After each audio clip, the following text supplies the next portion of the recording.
नमस्कार दोस्तों, मेरा नाम है अंकुर चौरसिया। आपका इस वीडियो में बहुत बहुत स्वागत है। बताएंगे आपको कि जो पहले तो मॉडल्स का भी सम्मेलन बताते थे और मौसम के बारे में नहीं बता पा रहे हैं, उसके बारे में भी दोपहर को वीडियो आपको मिलती रहेगी।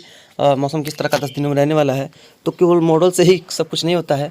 तो किस तरह का मौसम, क्योंकि देखिए पूरे भारत में मध्य से लेकर के पश्चिम भारत, उत्तर पश्चिम भारत में बारिश जो है एक बार फिर से अपना तांडव मचाने वाली है। तो उसको लेकर के भी इसमें इस वीडियो में डिटेल में अगले वीडियो में बात करेंगे। तो इसके बारे में अगर देखा जाए तो सबसे पहले देखते हैं कि अरब सागर या बंगाल खाड़ी में लोगों का पूछना था कि साइक्लोन की स्टॉर्म के बारे में भी फुल डिटेल वीडियो बना दीजिए, क्योंकि अभी समय तो नज़दीक आ ही गया है। अप्रैल लगभग आज 8 दिनों का समय, आज 9 दिनों का समय जो है अप्रैल में ख़त्म भी हो गया है। बस 21 दिनों का समय और बाकी है। तो इसके बारे में बता दीजिए कि क्या साइक्लोन का क्या स्थिति देखिए बना पड़ा है। तो देखिए ये मॉडल है, ये ECMW का मॉडल संकेत है। देखिए इसमें आपको दिखाई पड़ रहा होगा कि अरेबियन सी में देखिए कितना ज़्यादा है जो है मॉइस्चर दिखाई पड़ रहा है, कितना ज़्यादा मॉइस्चर है। ठीक है, बहुत घना मॉइस्चर है। अब क्या होगा कि जैसा कि उम्मीद ये है अभी फ़िलहाल तो, क्योंकि अभी तो जानते ही आपको कि अप्रैल में उतना ज़्यादा कोई साइक्लोनिक स्टॉर्म नहीं बनते हैं।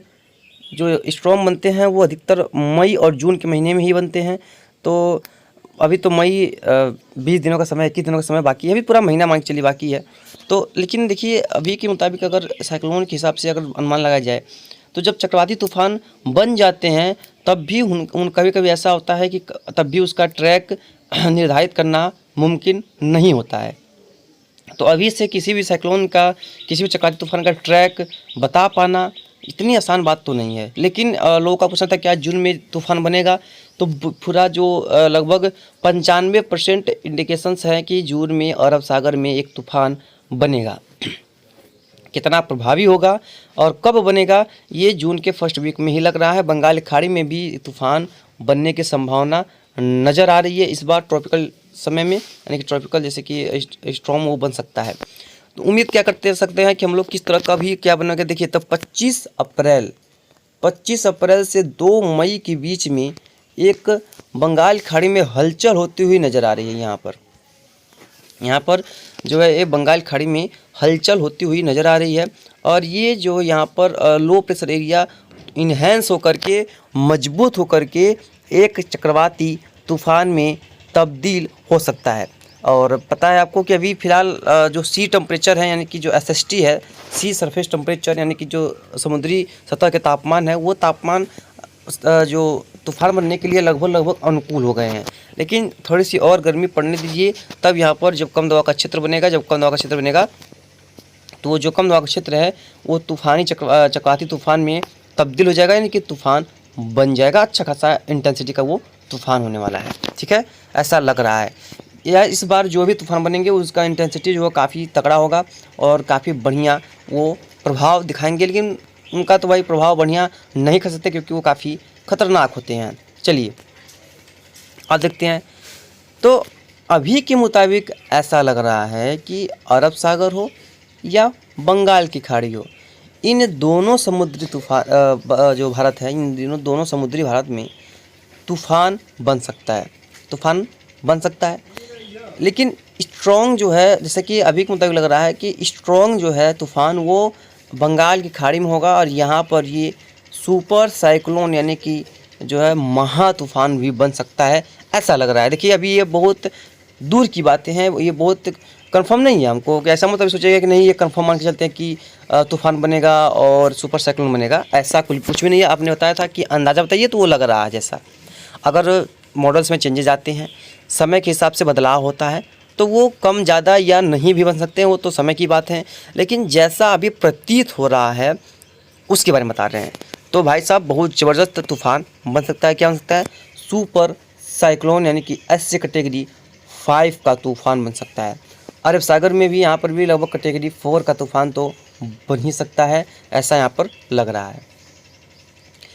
इसके अगर ये तूफ़ान बनता है तो कहाँ पर प्रभाव होगा इसके बारे में जान लेते हैं। तो अप्रैल में देखा गया है अधिकतर जो पूर्वी तटीय इलाके हैं, ये आंध्र प्रदेश को छोड़ दिया जाए तो यहाँ से लेकर के जो ये क्षेत्र है ना, इन क्षेत्रों में बहुत ज़्यादा भयानक तबाही होती है, यानी कि स्थितियाँ काफ़ी यहाँ पर खड़ा हो जाती हैं।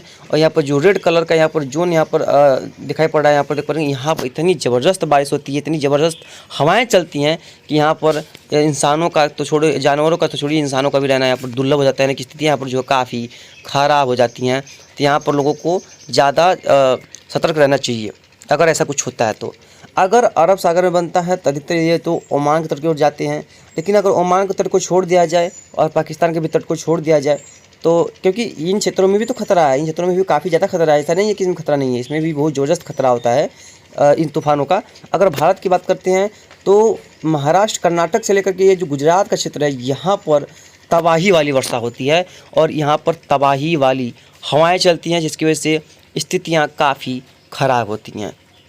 यानी कि अगर तूफ़ान अरब सागर या बंगाल की खाड़ी में बनता है तो जो वेस्ट कोस्ट और ईस्ट कोस्ट है, इन क्षेत्रों को इतना भयानक नुकसान पहुंचाता है कि वो देखने योग्य बातें होती है, क्योंकि स्थितियां जो काफ़ी गंभीर कर देता है, माहौल काफ़ी जो वो ख़राब करके डैमेज करके रख देता है, स्थिति एकदम जो है वो कहने योग्य नहीं रह जाती है।